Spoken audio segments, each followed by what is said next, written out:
Hello and welcome to the Columbus Metropolitan Club. I'm Steve Marks, a member of CMC's Board of Trustees and president of Hannah News Service here in Columbus. We are live streamed today thanks to our live stream partners, the Columbus Dispatch, PNC, and NBC4i. We'd also like to thank those of you who purchased a virtual seat for today's forum. We're very grateful for this support and are able to continue live streaming in large part because of you. Thank you. Today's forum, Policing in the Community, Does the Past Dictate the Future?, is brought to us with support from Crabbe, Brown, James. Won't you please help me thank them?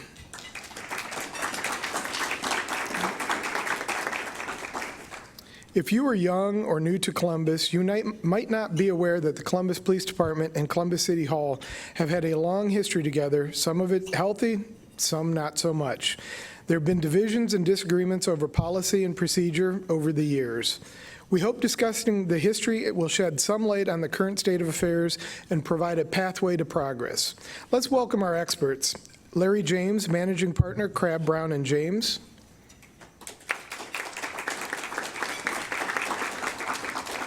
Michael Curtin, former journalist. And our host, Colleen Marshall, co-anchor at WCMH NBC4. Colleen, the stage is yours. Thank you. They can't call you a former journalist. You're always a journalist, aren't you? That doesn't go away when I retire, does it? Thank you. Welcome to both of you. And as Steve mentioned, we are in some troubling times right now. Not only are we in the midst of a pandemic, but we have seen citizen activism at a higher level than I think we've seen maybe since the 60s. And we've seen it on a united front across the country. And we are seeing here in Columbus, in the midst of all of this, what appears to be a division between the administration and the men and women who wear blue. A troubling division, a lot of finger pointing, and a lot of anger. And so I think we should point out that Larry James is the National Counsel for the Fraternal Order of Police, who has quite a bit of history in this. And so I'm going to ask you the first question. As you look at this division and all the finger pointing, which direction do you think the fingers should be pointed? Well, let me just give you a little bit of background myself. I was safety director in Columbus in addition to being general counsel to the National Fraternal Order of Police since '01.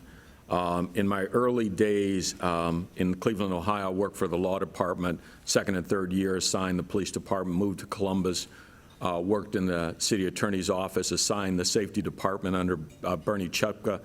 I investigated with IA, I prosecuted for internal affairs officers, I worked with Vice. So that's my history as I look at this. And I think a little bit of history is in order as to what the FOP or unions do or do not do. This state is a state that recognized collective bargaining. Before collective bargaining, public employees such as the FOP, what they called it collective begging. Before and after, the FOP unions do not hire, they do not fire, they do not set the criteria for hiring police officers, they do not discipline, they do not promote, they do not train, they do not select the chief, they do not set the budget, they do not purchase equipment or make the decisions about equipment or budget. So the issue for me with that backdrop, having a 360, I think there's a lot of misinformation, because as I look around the country, not just in Columbus, Ohio, you ask yourself, how did law enforcement become the enemy of the people? That just doesn't make any sense to me, because as I laid out, management makes all the decisions that matter. They control all the things that matter. The other issue that seems to be a misnomer is people talk about, reform or qualified immunity. And I said, I'm sorry, I don't know what you're talking about. Qualified immunity doesn't mean that an officer can't be terminated, fired, disciplined, prosecuted, any of those things. It relates to a narrow issue about civil liability. And that civil liability and immunity goes to all public officials, not just public safety officers. And the last thing I'll say is, there's this commentary about arbitrations. When you look at the history of arbitrations in America, mandatory arbitration, 2% of disciplinary cases actually go to arbitration. When you break that number down, that 2%, it comes out to about 52-48% that management wins. And the reason, the few times that labor actually wins in arbitration, there's a procedural problem normally. So for instance, if 10 officers have been disciplined for the same infraction, 7 of them have been given 10 days, 1 of them has been given 20 days, and the other officer is terminated. So when that comes to an arbitrator, they'll say there it's discriminatory or misapplication of the contract terms or discipline. So I'm a little bit confused as to how law enforcement became the enemy, and it's hard for me to sit from my many hats that I've worn over the years to say that law enforcement is the enemy. And Mike, I'm going to go to you with some of the look here in Columbus, as we say, how did they become the enemy? I think if we look back in the city of Columbus, there have been instances where there was an absolute appearance that there was an abuse of authority or an abuse of power by police. And there were claims of discrimination going back decades. So from your perspective, and you were at the Dispatch for decades, and I know you're a student of history, how did we get to the point now where police are viewed as, Larry said, the enemy? I think, Colleen, that's a misnomer. If you do a content analysis of Mayor Ginther's comments from start to finish during this so-called controversy, he's gone out of his way to praise the police department. He's gone out of his way to condemn the leadership of the FOP. He's gone out of his way to say he's talking about the FOP, not the police department. And if you look at the history of the FOP, about 10%, and that's generous, about 10% of the sworn officers in the Division of Police actually take part in FOP activities, such as endorsement votes and so forth. But it is the acknowledged bargaining unit of the department, and so the FOP gets the attention, gets the flack, if you will. Janet Jackson's report, the group that she chaired, the Matrix report, went out of their way to praise the police department, to say we've got one of the best police departments in the country, but we need to improve. I do appreciate the asking about historical perspective, because I've tried to, over my career as a journalist, take current issues and put them in historical perspective. And I'll kind of segue off what Larry was saying with a little bit different slant on that. When we do study history, and we study the history of the FOP, it's important to acknowledge the FOP began in 1935 here locally, but for the first 50 years they did, as Larry mentioned, they engaged in collective begging and not bargaining, because Ohio didn't have an effective collective bargaining law for public employees until 1984. It was enacted in '83. It took effect April 1 of all dates, April Fool's Day of 1984. And that's when the current state collective bargaining law took effect, and it was a transformative event. And it was then and is now one of the most labor-friendly, liberal collective bargaining laws in the country, bar none.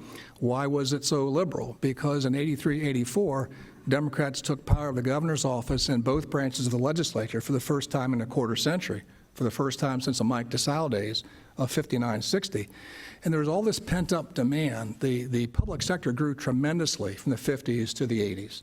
Local governments grew tremendously, state governments grew tremendously, and so public employee unions grew commensurate with that growth. There was all this pent-up demand to have a modern collective bargaining law to replace the old Ferguson Act of '48, which was very punitive.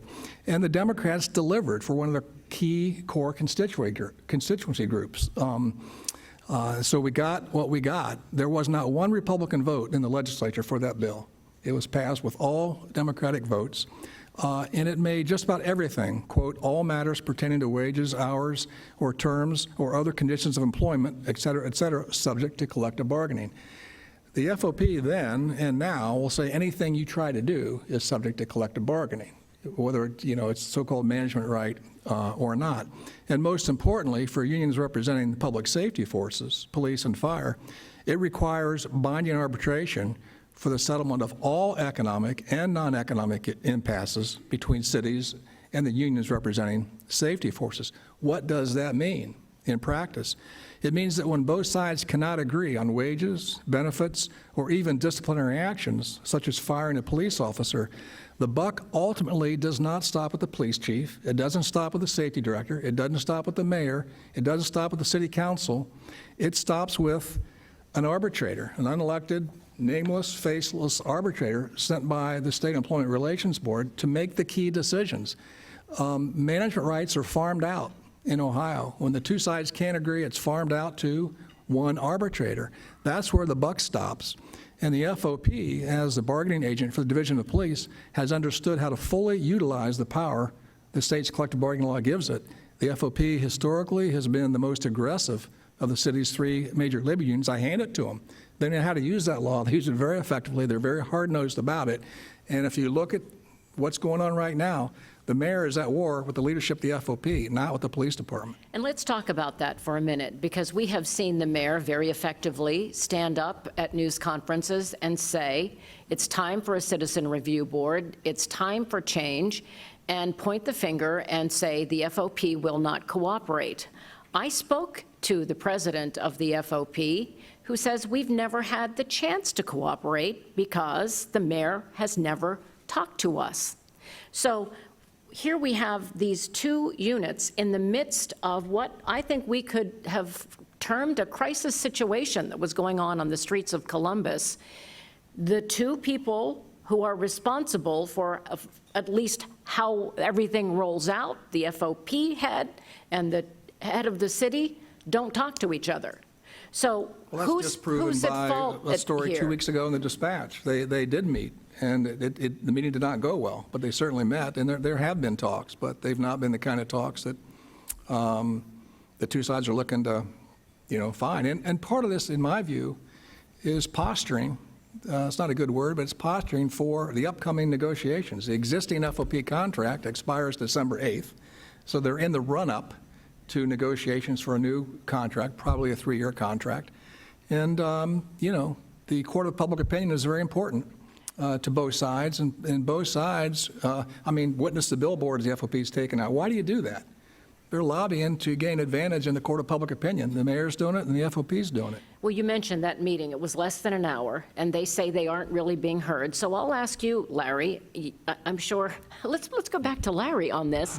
What is the position of the FOP? They claim that they are not being consulted, that they deserve a seat at the table. From your perspective, do they deserve a seat at the table for all of this? Let me come at it a different way, because as safety director and having been advisor to Mayor Reinhardt before taking the position as safety director, and what has happened before here, because the last time we have seen this type of friction was when Mayor Reinhardt appointed Chief Jackson.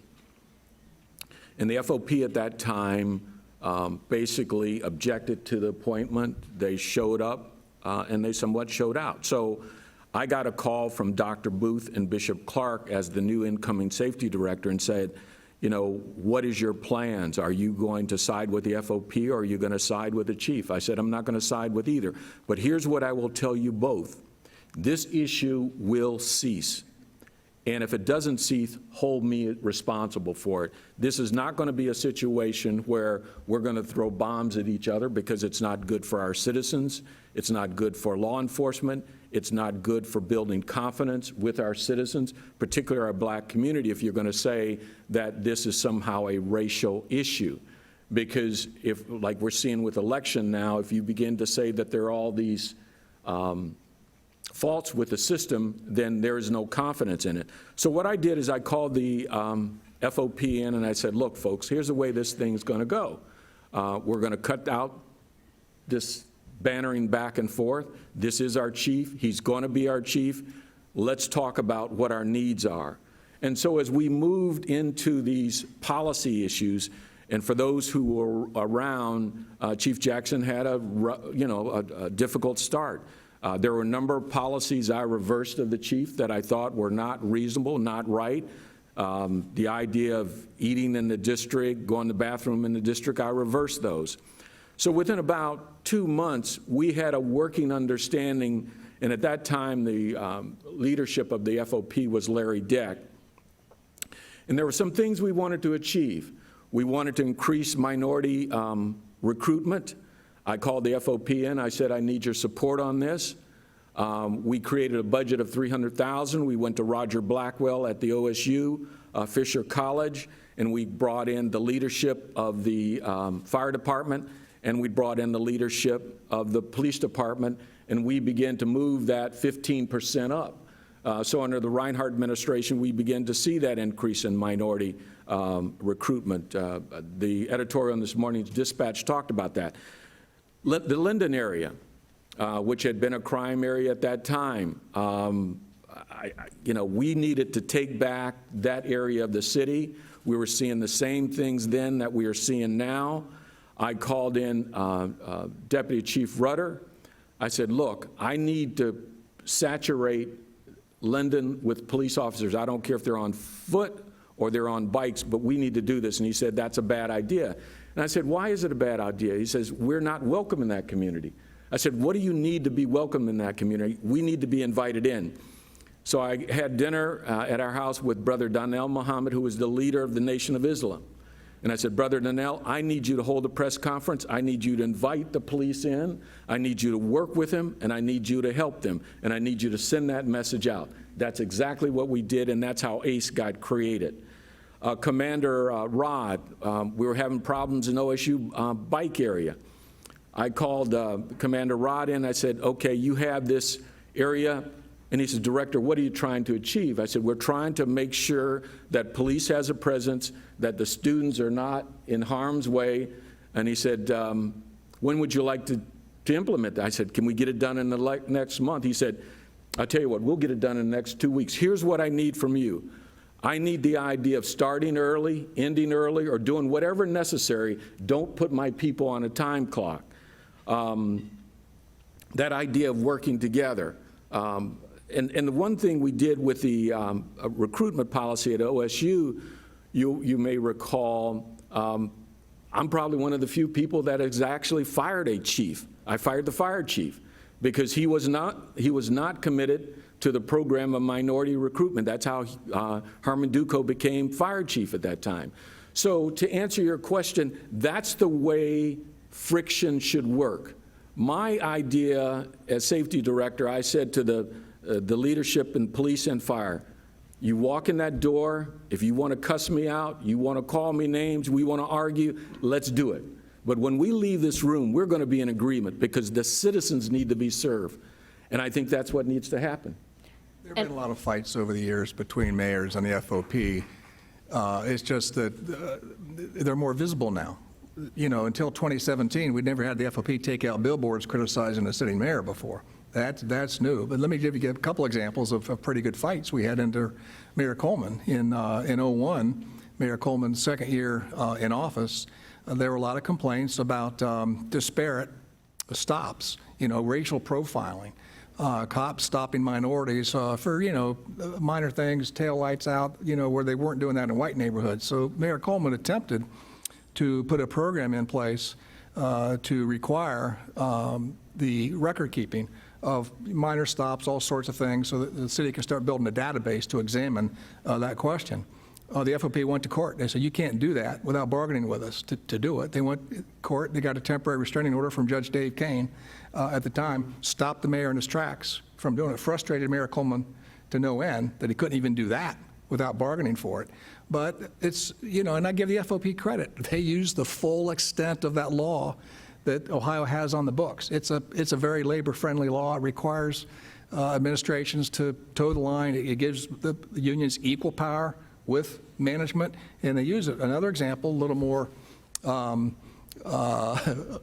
want to use the word brazen, a little more ballsy, perhaps on the part of the FOP, 09, at the tail end of the Great Recession. You remember the Great Recession, 07, 08, 09? The city was tanking. Mm-hmm. The city was running a deficit. You can't run deficits in this state. Unlike the federal government, you got to make the books balance. The mayor was looking at a projected deficit in the tens of millions of dollars. He laid off 300 workers. He closed recreation centers, and he asked all three major unions, AFSCME, firefighters, FOP, to take a pay freeze for the rest of the year to get the city through the year. Firefighter said, yep. Ashman said, yep. The FOP promptly filed an unfair labor practice saying you can't do that without bargaining with us. They're aggressive, they're hard-nosed, and a lot of these fights have taken place without a lot of headlines in the past. Today, for whatever reason, combination of reasons, personalities, perhaps Mayor Ginther isn't the natural politician, I don't think he is, that Mike Coleman was. You know, the FOP takes out the billboard in 2017 after the firing of Officer Zach Rosen, saying we have no confidence in Mayor Ginther, we have no confidence in Safety Director Pettis, we got no confidence in then Council President Zach Klein, and we're off to the races. Let me respond to that, because I think one of the issues that occurred in our administration, mace was not classified as a use of force. And I called the FOP and I said, look, we have a problem. We need to address this issue. And I don't want to argue about it, fight over, but let's do this. Let's begin to determine how to classify that as a use of force and then trigger an in-service training for those officers that had X number of use of force incidents. And we agreed to it. I mean, I did not have one arbitration under our 10-year, and I don't know, my experience was just very different, because my first, what you call me is one thing, what I answer to enough. This ego stuff is just crazy. It has no place when things are this critical. So if you're thin-skinned on either side, you need to get over it. Because I think these issues are all issues that have been dealt with before, have been handled before, and maybe it's just two personalities that on a collision course at the same time. I just don't see the FOP around the country. There are some incidences where Chicago's a little bit different. But here in Columbus over the years, we pretty much had a good working relationship, have been able to work through those things. And then I'll come back to arbitration aside, 2% of those disputes go to final arbitration. The option to that is to throw it in litigation. You're going to quadruple the cost. It's going to take a lot longer, and I definitely do not think that's the best way to go. You know, I have to ask you, though, you mentioned egos, and you talked about the fighting between the mayor. I had an off-the-record conversation with a local political leader who said to me, none of the Democrats even bothered to go meet with the FOP to seek endorsements during this election cycle because they know the FOP won't be endorsing Democrats. And so we're not going to bother to talk to them. So we just don't talk to them. And it's like, okay, we as citizens don't care whether or not you're seeking the endorsement. We as citizens should care whether or not you are willing to communicate with each other. And what I see happening here is neither side is willing to communicate with each other, but they're sure ready to get in front of the cameras and tell us what they think about the other person. And so you've mentioned a lot of what you did behind closed doors, how you pulled the sides together. Are you saying they are failing to do that currently? Yes. And who needs to step up? Who needs to open that door and invite the parties in? I think when we look historically, particularly at elected leadership, that's where it should start. I mean, look, the one thing I knew as safety director, the rank and file, and these folks were going to be here when politicians have come and gone. I think the critical assets for me, particularly as a black man, looking at the issues of crime, and when I looked at the need that certain zip code areas needed, I knew we had to find peace. Because if we didn't find peace, our community was going to suffer. I mean, we have strong advocates out there who are trying to bridge the gap between this high crime that's taken place and the police officer. One of the initiatives we have going around the country is Faith in Blue, where we use our clergy. We're doing that in Indianapolis. We're doing that in Baltimore. We're trying to get that done in Atlanta. So you figure out what vehicle you need to bridge this communication in this big divide. That's what we should expect from our elected officials and our police department. And Mike, I'll ask you from the historic perspective, he touched on the fact that, race is an issue, might be an issue in some of what we're seeing. There were lawsuits filed on behalf of women and on behalf of minorities in the early 80s to force the police department to diversify. How much of the historical underpinnings of all of that are we still feeling right now? And how is that going to impact these relationships and what we're seeing image-wise, the people who want to be police officers in the future? Well, in the 70s and 80s, Columbus was under a federal court order to hire one black officer for every white officer until they got the numbers up because they were so dismally low, and that complaints just prompted that federal court order. Over time, the city did a good job of getting the numbers up, and at the end of the 80s, they met the target of 15%, 14.9% minority, and Judge Holshoe at that point lifted the federal order. It's been declining pretty much ever since. It's down to 10% now.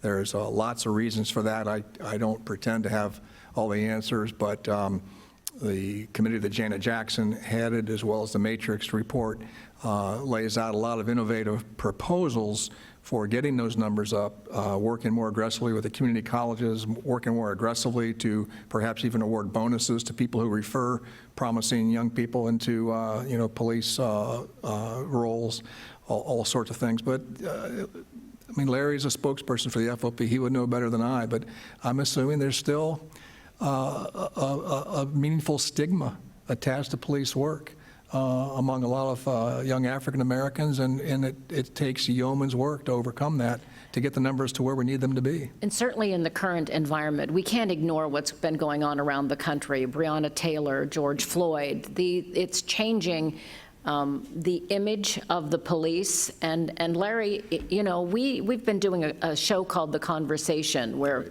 we sit down and talk about race. And Matt Barnes, who might be the sweetest young guy I've ever met, told us a story about being racially profiled as a teenager because he was driving through Bexley.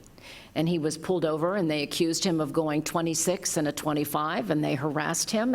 And so when you hear those stories, you have to understand why minorities might be reluctant. And, I'm telling you, I'm sure you have your own perspective on this, but you have to see why minorities might be reluctant to put on that uniform. It's a bigger issue.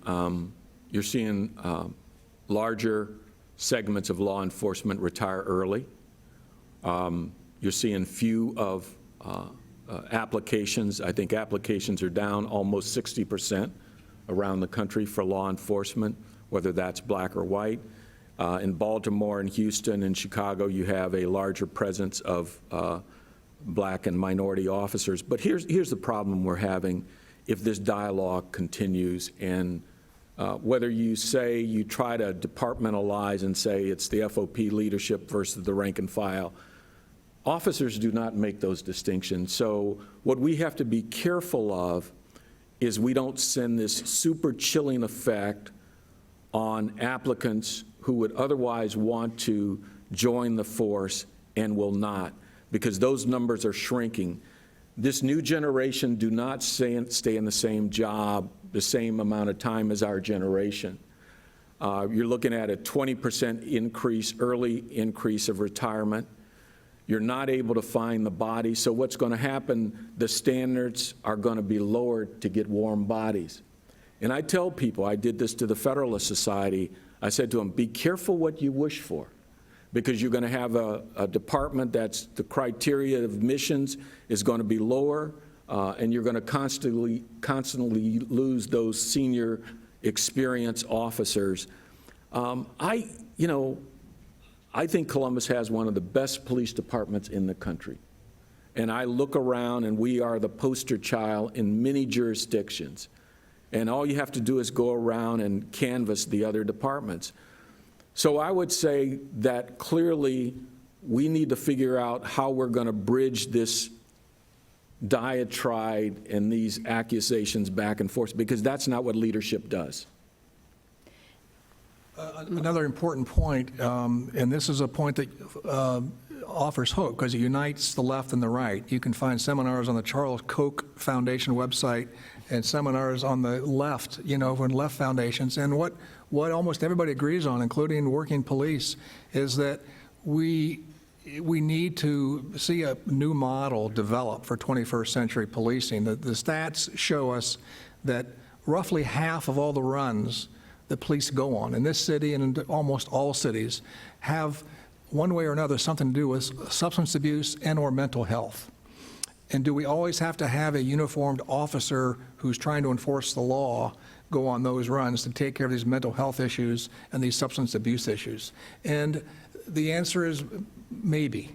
Our police departments of the future are going to look differently than they look today. We're going to have a blended, I think, force of people who are not just people who are out there enforcing the law, but who are out there trying to build community, trying to stop problems before they become too severe, getting people the services they need, get them plugged in to Adam H., get them plugged into these mental health service providers and others, because you can't police your way out of the problems we have in our big cities in the way we've traditionally understood law enforcement. And I think that unites people across the spectrum. I think you're probably right. I think police officers would play devil's advocate and say, when you get that call, you don't know what's on the other end. Yeah. And that's why sometimes, do you roll the dice and say, we don't need someone in uniform to roll up? Breonna Taylor, they didn't realize the people at the door were police officers. So I'll turn this over to you, Larry. What would be the FOP reaction to this new model? And I think new models are on the way, but what will the FOP say to all of that? I think they will embrace it. So some of the things we do right now, I was here at the Metropolitan Club when we were talking about body cameras, and if you go back and you look at that, and I said, look, body cameras are here to stay. We created a model policy for body cams that we utilize around the country. We have training comes up. Every March, I put together a leadership training for law enforcement, and I put another leadership training for lawyers who represent. We deal with de-escalation. We deal with reform. We talk about these issues about health care and training. When I was on a Zoom here locally with the Urban League, and I had a couple school board members ask, why do we have law enforcement police officers in your school? Well, you contracted for them. If you believe you need a certain skill set in your school other than law enforcement for disciplinary person, train them, contract for them, and do it. Law enforcement, I wish you could be a part of the amount of money that we spend on part of the FOP in the leading areas of training. And I learned early on as safety director, if I went down to my command staff and I said, here are the problems, here's the issues we're dealing with, they would say, Director, tell me what you're trying to achieve and let us help you get there. But you got to ask the question, you got to listen. And our leadership, I think, are there. They got there. They were a little bit slow on body cams, but they will, they love them. They live by them. I think the culture is changing. We've drafted a policy that will go out to all members so they understand what civilian review boards are, what they're about. We've done the same thing to educate them about arbitrations, collective bargaining, what occurs around the country and what does not.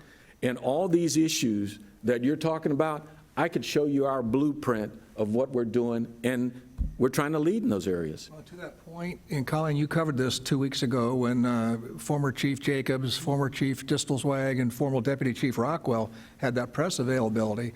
And Rockwell was asked specifically, what's your position on a civilian review board? And he paused and he said, well, I'm okay with it if the members of that board are trained to sufficiently understand the training, the protocols, the procedures. You can't have a civilian review board made up of a bunch of amateurs. These people have to be steeped in the same type of training that police officers get so they can make informed judgments.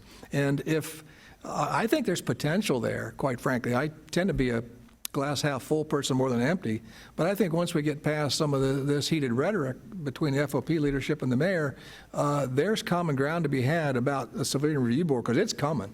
We're going to have one. in the city before long. And the question is that board capable and competent of doing the job? If it is, the police force will embrace it. Yeah, we haven't recommended on that. We've just created a model that our members can look at. Look, we have 150-plus cities with civilian review boards, including Minneapolis. A budget of $1 million, Chicago a budget of $13 million, New York a budget of $16 million. Tell me one that works. And I think the thing I would say as a former safety director, let's listen, let's study the problem, and let's try to get it right for once if we're going to go that place. I missed my mark. I was supposed to remind people 3 minutes ago that we will be taking audience questions, and that Jane will also have some questions, I believe, that we're getting virtually from our audience that's watching online. So that's coming up in a couple minutes. But let's talk briefly about that Civilian Review Board. Voters will be voting on it in November. We still don't know what it is. They put it on the ballot without telling us what the parameters are. Who's in charge? Do they have subpoena power? Who's going to make the makeup of the board? What kind of disciplinary authority will they have? Will they be making recommendations, or will they take direct action? Do you think voters should be comfortable voting for a Civilian Review Board when those questions are not answered? It's like a lot of state constitutional amendments you vote for. You vote for a framework of something, and then the details are filled in by a statute later on. It's not uncommon for a charter amendment or a state constitutional amendment to lay out a framework for the voters to adopt and not to get into a laundry list of detail. The police and others have legitimate questions about reserving judgment on this thing until they can see some of that detail. But you're right, the voters of Columbus will be voting on this proposed review board without the detail about how many members, what kind of backgrounds those members have to have. What kind of knowledge they need to have? What kind of training will be required for them to take a seat on that review board. So that's all legitimate. But if I can make one other point about cops being among the people who want the bad cops weeded out as much as anybody. There was a fascinating poll just released recently by the Pew Research Center, and the Pew Research Center, by my books, does the best polling report in the country. They just released a survey of 7,917 police officers from departments with at least 100 officers or more, so medium-sized cities and up. It was conducted by the National Police Research Platform, reported by Pew, and that survey among these 7,917 officers found that only 27% of respondents, basically a quarter of those police officers, felt their departments did a good job holding accountable officers who consistently do a poor job. Wow. Cops want the bad cops out. And let me just echo that. Again, Larry Deck was the FOP leadership, and there were a couple disciplinary cases, I recall, that Larry came over to see me after I'd had a few decisions. He said, "Director, just do the right thing." And he would send the signal, and he'd say, "This one's worth saving. We don't take a position on this. If we have to, we'll make a statement." And, you know, I think as we have gotten into this 21st century issues, I think you're going to find a lot more of that. The response out of Minneapolis, without exception, was, "We don't do that."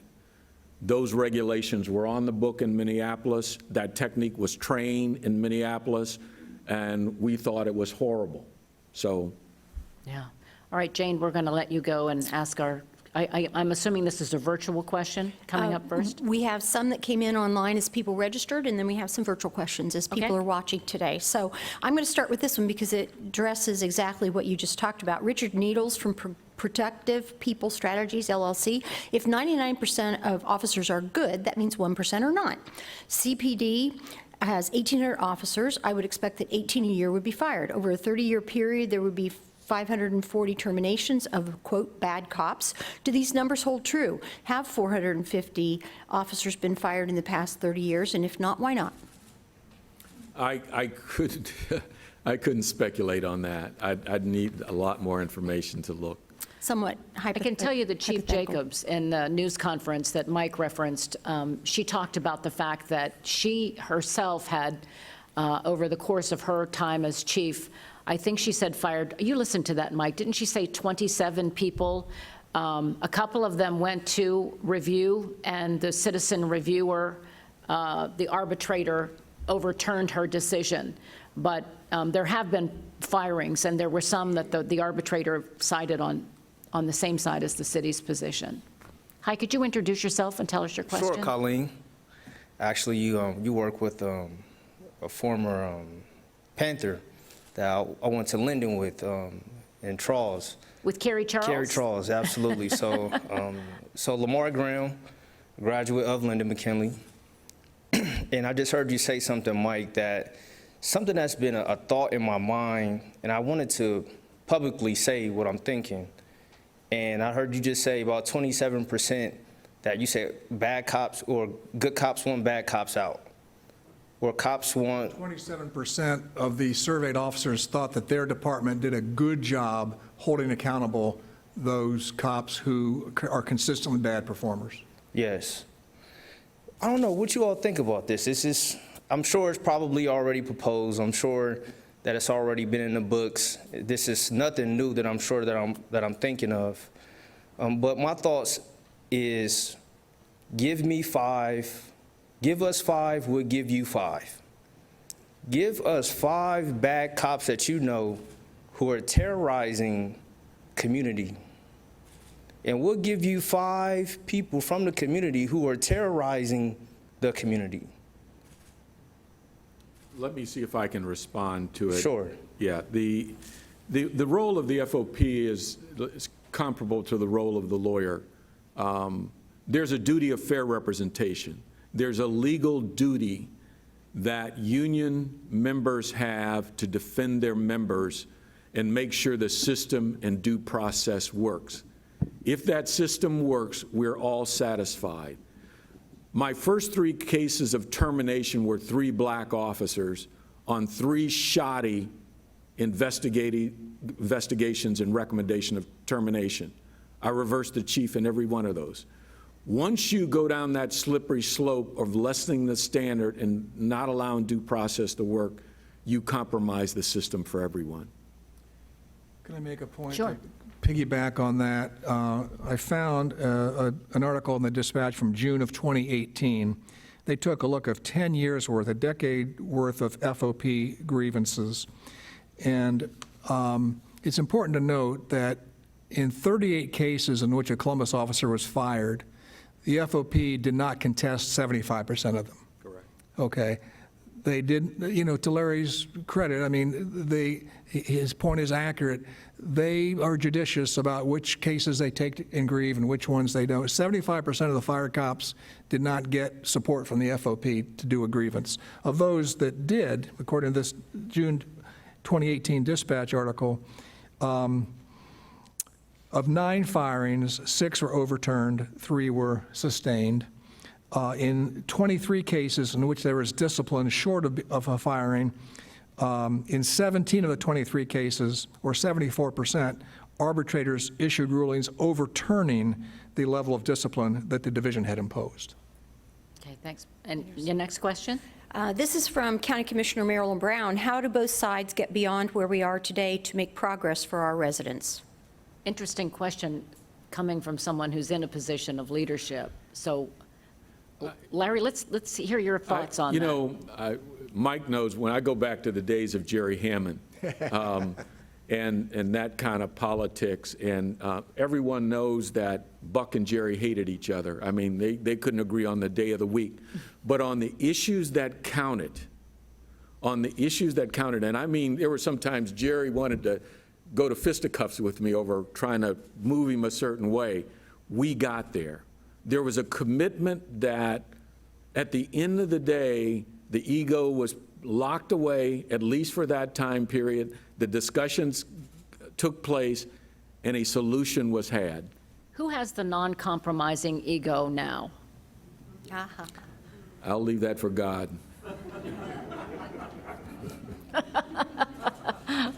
Jane? Kathy Fox wants to know, can you describe any positive national examples of police and community interaction programs that have been successful in reducing confrontational police handling of peaceful protests?